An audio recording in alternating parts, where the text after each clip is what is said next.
Halo semuanya, Assalamualaikum warahmatullahi wabarakatuh. Perkenalkan, nama saya Amelia Syifa Isfahan dengan NIM B11 2023085599. Saya berasal dari kelompok kelas B11 4.6. Di sini saya akan mempresentasikan presentasi e-commerce yang dimana menjadi salah satu nilai pengganti UTS. Baik, langsung saja saya akan mempresentasikan hasil yang sudah saya buat. Yang pertama ada pokok pembahasan, yaitu ada mencakupi pengertian e-commerce, kemudian yang kedua ada konsep e-commerce, yang ketiga ada ruang lingkup e-commerce, kemudian yang keempat ada kategori e-commerce, dan kemudian yang terakhir ada perbandingan melalui penjualan online. Langsung saja yang pertama ada pengertian e-commerce. Electronic e-commerce atau e-commerce yaitu secara umum merupakan kegiatan bisnis atau perniagaan atau perdagangan atau jasa yang berhubungan erat dengan konsumen, manufaktur, internet service provider atau ISP, dan perdagangan perantara atau intermediaries dengan menggunakan media elektronik. Dalam hal ini media elektronik utama dengan menggunakan internet. Kemudian ada konsep e-commerce. Yang pertama ada interaction. Interaction yaitu pertukaran informasi atau data antar pelaku bisnis dengan meminimalisasikan human error, konsep atau electronic data interchange. Kemudian yang kedua ada transaction. Transaction itu ada kesepakatan dua pelaku bisnis untuk bertransaksi dengan melibatkan institusi lain sebagai fungsi pembayar konsep atau electronic payment. Kemudian ada yang ketiga automation. Automation itu adalah otomasi bisnis, proses sebagai pengganti proses manual konsep atau enterprise research planning. Kemudian ada streamlining atau integration, yaitu proses yang terintegrasi untuk mencapai hasil yang efisien dan efektif konsep atau just in time. Kemudian ada publishing, yaitu kemudahan berkomunikasi dan berpromosi untuk produk dan jasa yang diperdagangkan konsep atau dengan electronic cataloging.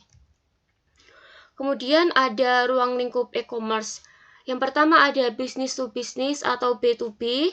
B2B yaitu merupakan sistem komunikasi bisnis antar pelaku bisnis atau transaksi secara elektronik antar perusahaan yang dimana dilakukan secara rutin dan dalam kapasitas produk yang besar. Kemudian ada business to customer yaitu atau B2C merupakan sistem komunikasi bisnis antar pelaku bisnis dengan konsumen untuk memenuhi kebutuhan tertentu pada saat tertentu. Adapun yang ketiga yaitu consumer to consumer atau C2C. C2C merupakan sistem komunikasi dan transaksi bisnis antar konsumen untuk memenuhi kebutuhan tertentu pada saat tertentu. Ada karakteristik dari business to business atau B2B yaitu yang pertama ada pertukaran informasi yang dilakukan antara pembisnis tersebut atas dasar kebutuhan dan kepercayaan. Kemudian ada yang kedua, yaitu pertukaran informasi yang dilakukan dengan format yang sudah disepakati dan service sistem yang digunakan antar kedua pembisnis atau menggunakan standar yang sama. Kemudian ada yang ketiga, yaitu salah satu pelaku bisnis tidak harus menunggu rekan bisnisnya untuk mengirimkan datanya. Yang keempat, ada sarana yang digunakan EDI atau Electronic Data Interchange. Kemudian yang terakhir ada model yang umum digunakan adalah peer-to-peer. Dengan model ini, antar pelaku bisnis lebih mudah untuk mendistribusikan informasi yang dimilikinya. Kemudian ada karakteristik dari business to consumer atau B2C, yaitu yang pertama mencakupi informasi disebarkan secara umum. Kemudian yang kedua ada pelayanan yang diberikan bersifat umum sehingga banyak yang digunakan oleh beberapa orang. Kemudian yang ketiga ada pelayanan yang diberikan berdasarkan permintaan. Konsumen ini melakukan permintaan, maka pelaku usaha harus cepat dan siap merespon permintaan konsumen tersebut. Kemudian yang terakhir ada pendekatan yang dilakukan adalah client server, yang dimana konsumen berada pada sisi klien dengan menggunakan web browser atau mengaksesnya, dan pelaku usaha berada pada sisi server. Kemudian ada karakteristik dari consumer to consumer atau C2C. Yang pertama ada pada lingkup konsumen ke konsumen bersifat khusus karena transaksi yang dilakukan hanya antar konsumen saja seperti lelang barang. Kemudian ada internet yang dijadikan sebagai sarana tukar-menukar informasi tentang produk, harga, kualitas, dan pelayanannya. Kemudian ada konsumen juga membentuk komunitas pengguna atau penggemar suatu produk, sehingga jika ada ketidakpuasan suatu produk, maka akan segera tersebar luas melalui komunitas tersebut. Next ada kategori dalam e-commerce. Yang pertama ada business to consumer, yaitu virtual etalase, katalog multimedia, pemrosesan order interaktif, pembayaran elektronik, dan dukungan pelanggan online. Kemudian ada business to business, yaitu elektronik bisnis pasar, hubungan langsung antara perusahaan, lelang, dan pertukaran. Kemudian ada konsumen to konsumen, yaitu ada lelang online, posting ke situs surat kabar, situs pribadi, atau portal e-commerce. Kemudian ada perbandingan melalui penjualan online dalam messengers. Berikut ini adalah beberapa faktor utama yang berkontribusi terhadap keberhasilan penjualan melalui platform pesan instan atau yang disebut dengan messengers. Yang pertama ada respon lebih cepat dan ramah. Kenapa? Karena respon fast time ini meningkatkan kepercayaan pelanggan dan komunikasi yang personal dan sopan membuat pelanggan merasa dihargai. Kemudian yang kedua ada konten promosi yang menarik. Sebaiknya digunakan gambar atau produk yang menarik dan copywriting yang persuasif dan sertakan penawaran terbatas, diskon atau bonus khusus untuk pengguna yang bertanya baik via messengers. Kemudian ada yang ketiga, target pasar yang jelas, yang dimana ini dimaksud yaitu dipastikan menjangkau pelanggan yang memang sesuai dengan produk, yang sesuai dan iklan yang diarahkan langsung ke messengers bisa sangat efektif jika dikombinasikan dengan segmentasi yang tepat. Kemudian ada perbandingan melalui penjualan online, dan ini kelemahannya. Yang pertama ada keterbatasan untuk interaksi satu persatu. Messenger ini lebih cocok untuk komunikasi langsung, bukan untuk menjangkau banyak pelanggan secara massal dalam satu waktu. Kemudian ada privasi dan keamanan data. Pengiriman data pribadi atau informasi pembayaran melalui messengers bisa beresiko jika tidak diamankan dengan baik. Dan beberapa pelanggan juga mungkin ragu memberikan info secara pribadi lewat chat. Adapun yang keempat yaitu tidak cocok untuk produk kompleks, yang dimana yang dimaksud itu adalah produk yang dibutuhkan penjelasan teknis panjang atau edukasi mendalam lebih sulit dijual hanya lewat percakapan singkat di chat. Kemudian yang terakhir ada keterbatasan fitur transaksi. Proses pembayaran atau integrasi sistem inventaris tidak selalu seamless jika dilakukan lewat messengers, dan mungkin tetap harus mengarahkan pelanggan ke situs atau aplikasi lain untuk menyelesaikan transaksinya.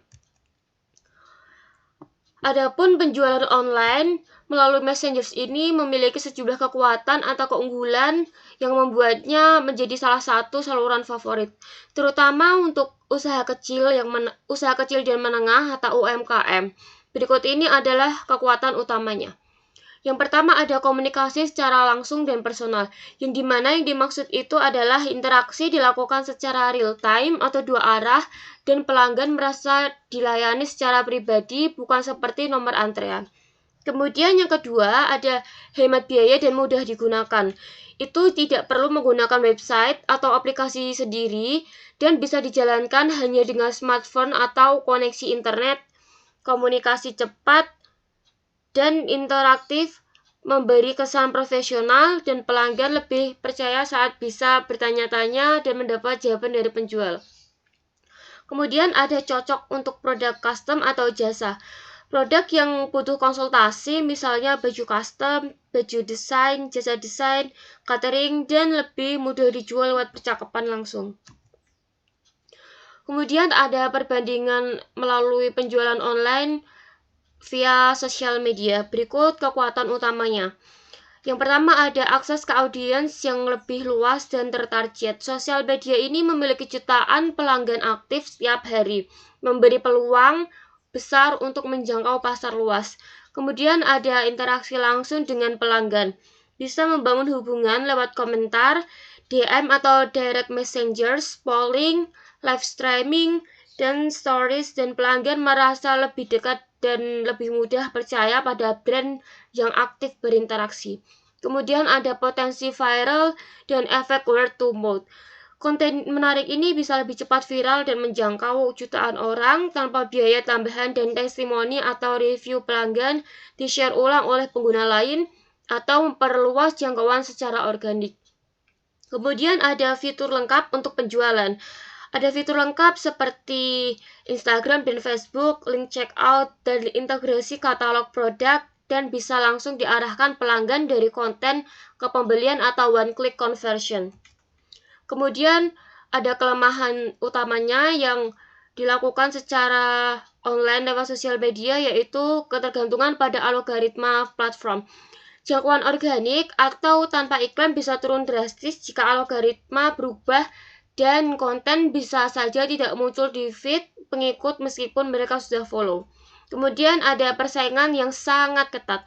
Banyak penjual sosial media termasuk yang menjual produk serupa atau dengan harga lebih murah dan sulit menonjol tanpa branding yang kuat atau strategi konten yang menarik. Kemudian ada tidak semua audiens itu berniat membeli. Karena banyaknya pengguna hanya ingin scrolling hiburan, bukan mencari produk, dan konversi dari followers ke pembeli bisa rendah jika tidak diarahkan dengan strategi yang tepat. Kemudian ada pun tingginya ketergantungan pada konten. Keberhasilan sangat bergantung pada kualitas konten. Jika konten tidak menarik atau relevan, maka engagement dan penjualan bisa stagnan. Kemudian ada kekuatan utama dalam penjualan online melalui sosial media, yaitu jangkauan audiens yang sangat luas. Platform seperti Instagram, Facebook, TikTok, dan Twitter atau X memiliki jutaan hingga miliaran pengguna aktif. Kemudian ada penargetan iklan yang sangat spesifik. Fitur iklan berbayar atau ADIs memungkinkan Anda menargetkan berdasarkan usia, lokasi, minat, perilaku, dan bahkan interaksi sebelumnya, dan ini meningkatkan peluang penjualan karena iklan lebih tepat sasaran. Kemudian ada efektif untuk soft selling atau branding. Sosial media memungkinkan Anda menjual tanpa terlihat seperti jualan, dan bisa saja digunakan untuk edukasi, hiburan, storytelling, testimoni, atau gaya hidup yang berkaitan dengan produk. Kemudian yang terakhir ada potensi viral dan word to mouth. Konten yang kreatif dan relevan bisa cepat viral, menjangkau lebih banyak orang secara gratis, dan review atau rekomendasi dari pengguna bisa tersebar luas secara organisasi. Kemudian presentase dari saya, Amelia Siva Iswahan. Mohon maaf apabila ada kekeliruan kata atau pengetikan dalam pengetikan PPT ini. Terima kasih. Wassalamualaikum warahmatullahi wabarakatuh.